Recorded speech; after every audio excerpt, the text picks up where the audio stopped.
अरे भाई, वीडियो तो अभी शुरू हुआ ही नहीं और तुम बिना लाइक सब्सक्राइब किए ही देख रहे हो। ऐसा पाप मत करो। जल्दी से बटन दबाओ वरना मोबाइल रूठ जाएगा।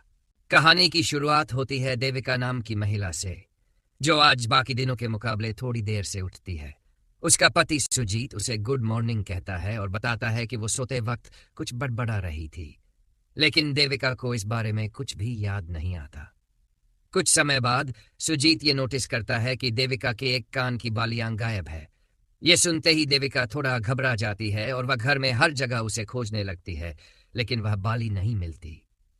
इसके बाद सुजीत ऑफिस के लिए तैयार होता है और निकलने से पहले रोज की तरह देविका को गले लगाने की कोशिश करता है, मगर देविका कुछ सोच में डूबी हुई होती है और उसे खुद से दूर कर देती है। सुजीत के ऑफिस चले जाने के बाद देविका आईने के सामने खड़ी होकर खुद को गौर से देखती है, जैसे वो अपने अंदर कुछ खोज रही हो। ऐसा लगता है कि कोई बात उसे अंदर ही अंदर खाए जा रही है। कहानी आगे बढ़ती है और हम सुजीत को हॉस्पिटल में काम करते हुए देखते हैं, जहां वो एक नर्स है। वहीं उसका दोस्त केविन आता है, जो उसी हॉस्पिटल में काम करता है। यह पता चलता है कि देविका और सुजीत काफी समय से बच्चा पाने की कोशिश कर रहे थे, लेकिन कुछ मेडिकल समस्याओं की वजह से ऐसा हो नहीं पा रहा था। इस पर केविन उन्हें एक यूनानी हकीम से मिलने की सलाह देता है, जो शायद उनकी मदद कर सके। मगर सुजीत इन बातों पर यकीन नहीं करता और इसे धोखा मानकर टाल देता है। इसी दौरान यह भी सामने आता है कि केविन औरतों में खास दिलचस्पी रखने वाला व्यक्ति है। आगे देविका स्कूल पहुंचती है और गार्ड से क्लासरूम की चाबी मांगती है। तब पता चलता है कि देविका उसी स्कूल में स्पोर्ट्स टीचर है। गार्ड उसे बताता है कि पिछली शाम वह क्लास को बिना ताले के ही छोड़ गई थी और काफी थकी हुई भी लग रही थी। फिर देविका स्पोर्ट्स रूम का दरवाजा खोलती है, कुछ तलाश करने लगती है, जैसे कोई चीज उसने वहीं खो दी हो। थोड़ी देर बाद उसे वही ईयररिंग मिल जाती है, जिसकी सुबह से तलाश कर रही थी और जिसके बारे में सुजीत ने भी पूछा था। अब कहानी में अगला मोड़ आता है, जब सुजीत देविका को एक आइलैंड पर लेकर जाता है, जहां उसकी मां कल्याणी रहती है। वहां हमें यह जानने को मिलता है कि उस आइलैंड पर बहुत सी गैर कानूनी गतिविधियां हो रही हैं, जिनके खिलाफ कल्याणी और कुछ अन्य लोग आवाज उठा रहे हैं। वो दोनों आइलैंड पर कुछ दिन रुकते हैं और कल्याणी के साथ अच्छा समय बिताते हैं। वहां का शांत माहौल देविका को थोड़ा सुकून देता है और उसका मन हल्का हो जाता है। जब वे वापस लौटते हैं, तब कहानी अगले पड़ाव की ओर बढ़ती है। अब कहानी आगे बढ़ती है। हम देखते हैं कि देविका एक प्रेगनेंसी टेस्ट करवा रही होती है, जिसकी रिपोर्ट देखकर साफ समझ आता है कि वो गर्भवती है। मगर जहां यह बात किसी के लिए खुशी की वजह होती, वहीं देविका के चेहरे पर चिंता छा जाती है। इसके बाद वह अपनी करीबी दोस्त गीता से मिलती है और उसे रिपोर्ट दिखाती है। रिपोर्ट देखकर गीता उसे बधाई देती है, क्योंकि इतने सालों से देविका और सुजीत संतान के लिए कोशिश कर रहे थे और अब आखिरकार भगवान ने उनकी दुआ कबूल कर ली। गीता देविका से कहती है कि उसे यह खुशखबरी अपने पति सुजीत को जरूर देनी चाहिए, लेकिन देविका साफ इनकार कर देती है। यहां हमें धीरे धीरे यह समझ आने लगता है कि देविका के भीतर कोई अनकही बात है, जैसे उसके साथ कुछ ऐसा हुआ है जो वह भुला नहीं पा रही। गीता उसे सलाह देती है कि जो हुआ उसे भुला दे, लेकिन देविका उस बात की सच्चाई सामने लाने के लिए बेचैन रहती है। उसी रात हम देखते हैं कि देविका आधी रात को अपने फोन में व्यस्त है। जब सुजीत उठकर देखता है तो वह उसे सोने को कहता है, मगर देविका कोई बहाना बनाकर फिर से फोन में लग जाती है। अब सवाल यह उठता है कि वो इतनी रात को फोन में क्या कर रही थी। यहां हमें मालूम होता है कि वह अपने फोन पर कोलाम टीचर सेक्स वीडियो टाइप करके कुछ खोज रही थी, मगर बहुत कोशिश के बाद भी उसे कुछ नहीं मिलता। हैरानी की बात यह है कि देविका खुद भी कोलम शहर में ही रहती है। अगली सुबह गीता उसके लिए स्कूल के स्पोर्ट्स रूम का सीसीटीवी फुटेज लेकर आती है, लेकिन जब वह रिपोर्ट चेक करती है तो पता चलता है कि जिस दिन की रिकॉर्डिंग चाहिए थी उसी दिन सर्वर डाउन था, इसलिए वह फुटेज नहीं मिल पाई। अब कहानी दूसरी तरफ मुड़ती है। हम सुजीत को अपने दोस्त केविन के साथ घर में पार्टी करते हुए देखते हैं। तभी सुजीत कहता है कि पार्टी जल्दी खत्म करनी होगी क्योंकि देविका आने वाली है। इस पर केविन मजाक में कहता है कि उसे घर का मालिक बनना चाहिए और जैसे वह खुद अपनी पत्नी को कंट्रोल में रखता है, वैसे ही सुजीत को भी करना चाहिए। मगर सुजीत उसकी बातों को गंभीरता से नहीं लेता।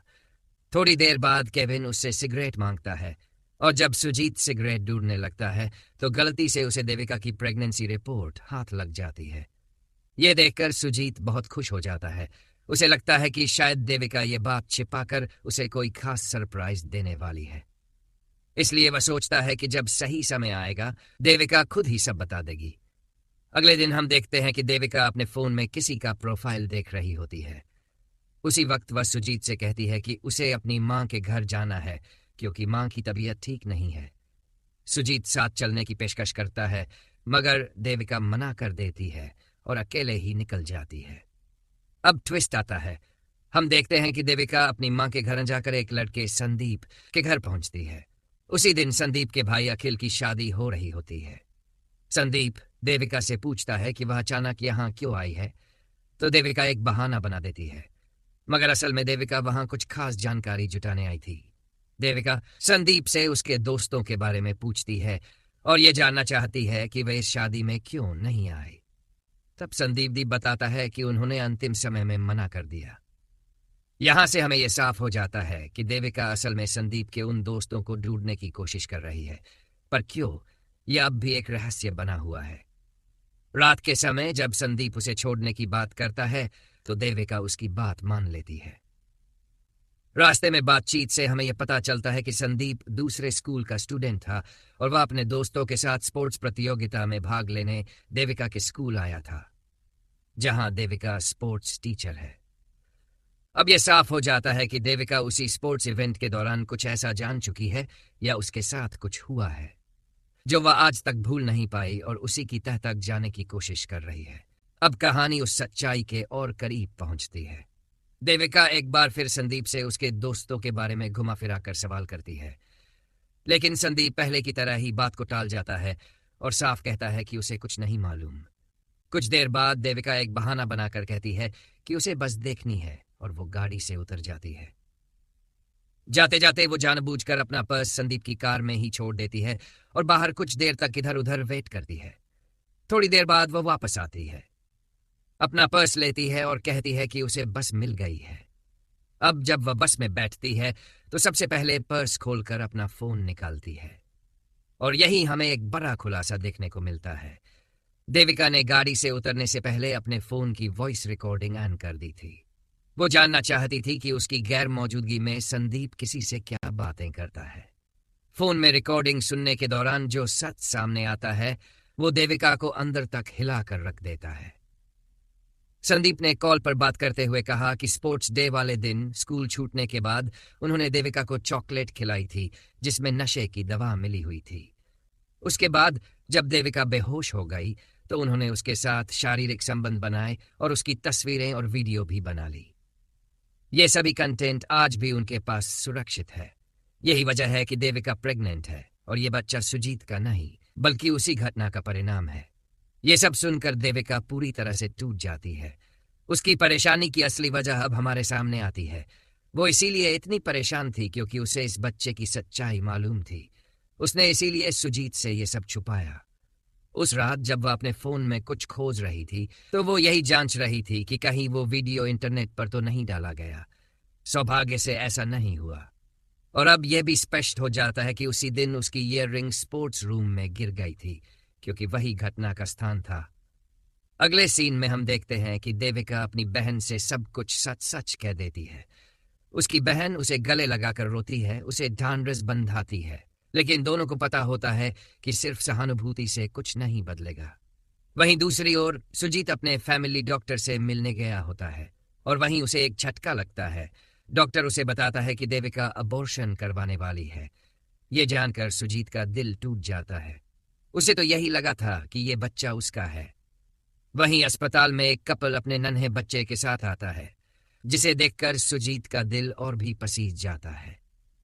अब कहानी देविका के गांव पहुंचती है, जहां वो अपने बचपन की यादों में खोई होती है। वो वहां अपने पिता को याद करती है, जो कभी एक खदान में बम से बड़े पत्थर तोड़ने का काम करते थे। अब वो इस दुनिया में नहीं है, मगर जब जिंदगी की सबसे बड़ी मुश्किल सामने खड़ी होती है तो सबसे पहले उसी व्यक्ति की याद आती है जिसे हम सबसे ज्यादा मानते थे। कुछ दिनों बाद देविका को उल्टियां होने लगती हैं। तभी सुजीत वहां आता है। अब सुजीत के दिल में कई सवाल थे और इस बार देविका उसे टालती नहीं है। वो सब कुछ साफ साफ बता देती है। कैसे स्पोर्ट्स डे के दिन उसे बेहोश करके उसका फायदा उठाया गया, कैसे उसके वीडियो और फोटोज आज भी उन लड़कों के पास है और ये बच्चा सुजीत का नहीं है। सुजीत ये सब सुनकर पूरी तरह से बिखर जाता है। वो रोने लगता है और जब देविका उसे चुप कराने की कोशिश करती है तो वो उसका हाथ झटक देता है। गुस्से में आकर सुजीत देविका को ही दोष देने लगता है, उसे अपशब्द कहता है और उसका गुस्सा किसी तूफान की तरह फूट पड़ता है। अब दोनों फूट फूट कर रोते हैं जैसे उनकी दुनिया एक पल में बिखर गई हो। अगले दृश्य में सुजीत अपने जिगरी दोस्त केविन से बात करता है ताकि वह उसे कोई सलाह दे सके, मगर केविन तो उल्टा सुजीत को ही दोष देने लगता है। वह कहता है कि यही तो गलती थी, देविका को खुली आजादी दी, उसे बाहर काम करने भेजा और अब यही नतीजा है। और अंत में केविन उसे अबॉर्शन की सलाह देता है। आखिरी हिस्से में हम देखते हैं कि सुजीत केविन को अपने घर ले आता है ताकि शायद वह कुछ मदद कर सके। वहीं उसकी मां कल्याणी भी घर पर आ चुकी होती है, जिसे देखकर सुजीत थोड़ा चौंक जाता है। देविका केविन के लिए चाय बनाती है और इस बीच सुजीत अपनी मां को कमरे में ले जाता है ताकि केविन और देविका अकेले में बात कर सकें, लेकिन वहां भी केविन देविका को ही दोषी ठहराता है। थोड़ी ही देर में हम देखते हैं कि केविन देविका से बातें करते करते अपनी हदें पार करने लगता है। उसके लहजे और इरादों से साफ झलकता है कि वो कुछ और ही सोच कर आया था। शुरुआत में देविका सब कुछ नजरअंदाज करती है, लेकिन जब बात उसकी मर्यादा पर आ जाती है तो वह केविन को घर से निकाल बाहर करती है। इस घटना के बाद देविका सुजीत से बहुत नाराज हो जाती है। वो साफ कहती है कि पति पत्नी के बीच की निजी बातें किसी तीसरे को बताना गलत था और अब उसे उस पर बिल्कुल भरोसा नहीं रहा। इसके बाद देविका सुजीत से आखिरी बार एक मदद की गुहार लगाती है। वो चाहती है कि सुजीत उसके साथ पुलिस स्टेशन चले ताकि वे मिलकर उन लड़कों के खिलाफ शिकायत दर्ज करा सकें और उन्हें सजा दिला सकें। मगर सुजीत यहां फिर वही गलती करता है। वो पुलिस स्टेशन जाने से इनकार कर देता है। उसे डर सताता है कि कहीं समाज में उसकी और उसके परिवार की बदनामी न हो जाए। देविका उसकी इस सोच से बेहद आहत हो जाती है और बिना कुछ कहे वहां से चली जाती है। अब हमें पता चलता है कि यह पूरा पुलिस से बचने वाला आइडिया केविन का था। उसने ही सुजीत के दिमाग में यह डर बैठा दिया था। उसी रात का एक मार्मिक दृश्य आता है। देविका सुजीत की मां कल्याणी के साथ बैठी होती है और वह अपनी सारी आपबीती कल्याणी को बता देती है। कल्याणी, जो खुद एक बहादुर महिला रह चुकी है, अपने समय में वह एक कॉमरेड थी जो अपने आइलैंड पर चल रही अवैध गतिविधियों के खिलाफ लड़ती रही है। वह देविका को अपनी बहू नहीं बल्कि बेटी मानती है और उससे कहती है कि वो हर हाल में उसके साथ है। फिर वो देविका को अपने साहसिक किस्से सुनाकर उसका हौसला बढ़ाती है। अगले दिन जब सुजीत घर आता है तो उसे पता चलता है कि देविका घर छोड़कर जा चुकी है। वह अपनी मां कल्याणी से पूछता है कि देविका कहाँ गई है, लेकिन कल्याणी उसे कुछ भी बताने से इनकार कर देती है। असल में कल्याणी अब समझ चुकी थी कि उसका बेटा सुजीत वह इंसान नहीं रहा जो दूसरों का दर्द समझ सके। उसे सिर्फ अपनी इज्जत की फिक्र थी, ना कि देविका की आत्मा पर हुए जख्मों की। जब सुजीत ये कहता है कि देविका तो बाहर जॉब करती थी, शायद इसलिए यह सब हुआ, तब कल्याणी का खून खौल उठता है। वह गुस्से में कहती है कि अगर सोच इतनी छोटी हो तो वह इस घर में अब नहीं रह सकती। कल्याणी अपना सामान उठाती है और सुजीत का घर हमेशा के लिए छोड़ देती है। अब कहानी एक नई दिशा में बढ़ती है। हॉस्पिटल में रिसेप्शन पर बैठा एक लड़का सुजीत से देविका को लेकर मजाक करता है। इससे यह साफ हो जाता है कि केविन ने हॉस्पिटल में सबको देविका के प्रेगनेंसी और वीडियो वाले मामले की जानकारी दे दी थी। यही बदनामी जिससे बचने के लिए सुजीत ने देविका को सपोर्ट नहीं किया था, अब वही उसे अंदर से खा जाती है। गुस्से में आकर सुजीत केविन को ढूंढता है और जब मिलता है तो उसे बुरी तरह पीट देता है। वह उसे हर तरह से जलील करता है और कहता है कि उसने सब कुछ बर्बाद कर दिया। अब कहानी अगले चैप्टर की ओर बढ़ती है, जहां हम देखते हैं कि एक नया किरदार अजमल नाम का व्यक्ति देविका से मिलने आता है। यही हमें पता चलता है कि अजमल के पिता वही व्यक्ति थे जिन्होंने देविका को बचपन में आत्मरक्षा और मुकाबला करना सिखाया था, यानी अजमल के पिता ही देविका के गुरु थे। इधर अब देविका को उन लड़कों में से एक नवीन के बारे में ठोस जानकारी मिल चुकी है। अब प्लान यह बनता है कि वह नवीन के करीब जाकर उस पर विश्वास जताकर धीरे धीरे उसे ट्रैप में ले आए ताकि सच्चाई उगलवाई जा सके और उसे सबक भी दिया जा सके। लेकिन यह सब अकेले करना आसान नहीं था। इस पूरी योजना में मनी नाम का एक लड़का देविका का साथ दे रहा है, जो इस प्लान में पूरी तरह से शामिल है। असल में मनी को देविका की सास कल्याणी ने भेजा था। मनी बचपन से ही अनाथ था, लेकिन कल्याणी ने उसकी बहुत मदद की थी। अब मनी उसी एहसान का बदला चुकाने के लिए देविका की मदद कर रहा है। अगले दिन देविका और मनी का प्लान बनता है। नवीन को अकेले मिलने बुलाया जाए और फिर मनी के साथ मिलकर उसे उसकी हरकतों की सजा दी जाए। लेकिन प्लान के दिन मनी को अचानक कोई और जरूरी काम याद आ जाता है और वह देविका से कहता है कि वह पहले वहां पहुंच जाए। वह थोड़ी देर में पीछे से आ जाएगा। शुरू में देविका तैयार नहीं होती। वो कहती है कि ये सब वो अकेले नहीं कर सकती, लेकिन मनी उसे समझाता है, भरोसा दिलाता है और फिर देविका किसी तरह तैयार हो जाती है। इधर दूसरी ओर सुजीत को अब अपने किए पर पछतावा होने लगता है। उसे अपने फैसलों और बर्ताव पर शर्मिंदगी महसूस होती है। वो देविका को कॉल करता है और माफी मांगता है, लेकिन देविका सुजीत की कोई बात नहीं सुनती और फोन काट देती है। अब हम देखते हैं कि सुजीत अपनी मां कल्याणी से मिलने के लिए आइलैंड जाता है, लेकिन वहां भी कल्याणी उससे मिलने को बिल्कुल तैयार नहीं होती। उसे अब भी अपने बेटे पर गुस्सा है। पर जब सुजीत बार बार माफी मांगता है, गिड़गिड़ाता है, तब एक मां का दिल पिघल जाता है।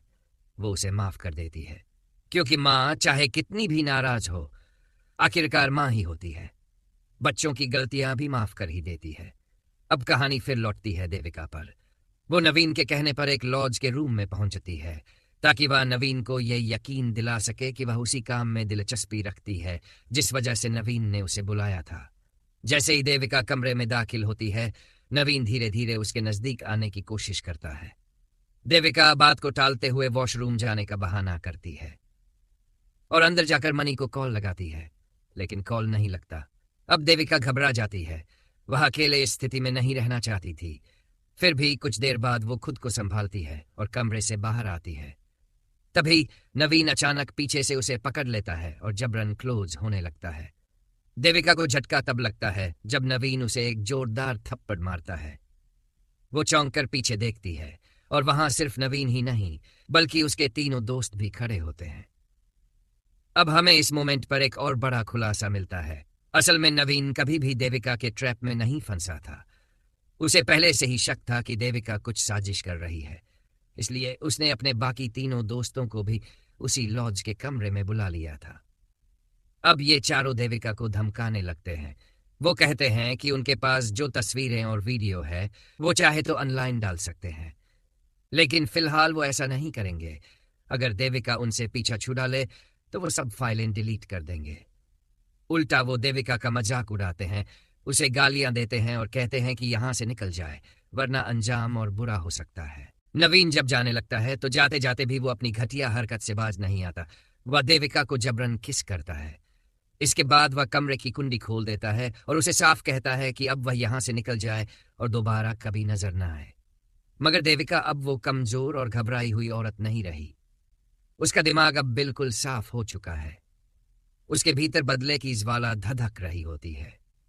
वो दोबारा दरवाजे की कुंडी बंद करती है, आंखें बंद कर अपने गुरु की सिखाई हुई आत्मरक्षा की तकनीकों को याद करती है और फिर वो शुरू होता है जो किसी ने सोचा भी नहीं था। देविका एक एक करके उन चारों पर हमला करती है। हर एक को उनकी करतूतों का जवाब उसी भाषा में मिल रहा होता है।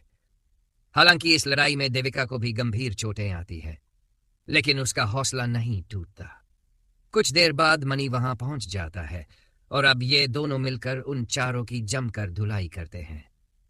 आखिरी में मनी नवीन को रस्सी से बांध देता है और उसके प्राइवेट पार्ट पर एक बॉम्ब फिट कर देता है। वो कोई आम बॉम्ब नहीं होता, बल्कि वही खास डिवाइस होता है जो देविका के पिता अपने समय में माइनिंग में पत्थर तोड़ने के लिए इस्तेमाल किया करते थे। नवीन, जो पहले ही बहुत मार खा चुका होता है, अब पूरी तरह टूट जाता है। वो गिड़गिड़ाकर माफी मांगता है, देविका से कहता है कि उसे माफ कर दे, वह भविष्य में ऐसा कभी किसी के साथ नहीं करेगा। लेकिन देविका अब किसी झांसे में नहीं आने वाली। उसने जो खोया है उसका कोई मोल नहीं। और तभी जब सबको लगता है कि बॉम्ब फटेगा, एक और बड़ा ट्विस्ट सामने आता है। बॉम्ब असल में नकली था। देविका ने यह सब सिर्फ उन दरिंदों को सबक सिखाने के लिए किया था, ताकि वो सारी जिंदगी इस डर को न भूल सके। अब उसकी लड़ाई पूरी हो चुकी थी। उसे न्याय नहीं, इंसाफ मिला था, और वो भी अपने दम पर।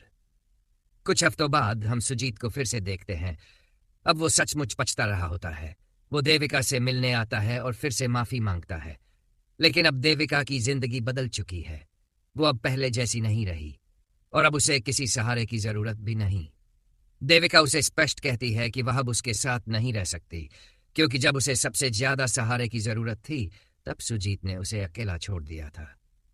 कहानी के अंतिम मोड़ पर देविका उसे यह भी बताती है कि वह अब अबॉर्शन नहीं कराना चाहती। वो कहती है, मैं क्यों किसी और की गलती की सजा एक मासूम को दूं। यह सुनकर सुजीत का चेहरा सब कुछ कह जाता है। अब भी उसमें बदलाव नहीं आया था। वह अब भी वही सोच रखता था, वही घिसी पिटी सोच। और यहीं देविका की कहानी एक नई शुरुआत के साथ खत्म होती है। तो कैसी लगी वीडियो? अपने विचार हमें कमेंट करके जरूर बताएं। और अगर वीडियो पसंद आई हो तो वीडियो को लाइक, शेयर और चैनल को सब्सक्राइब जरूर करें।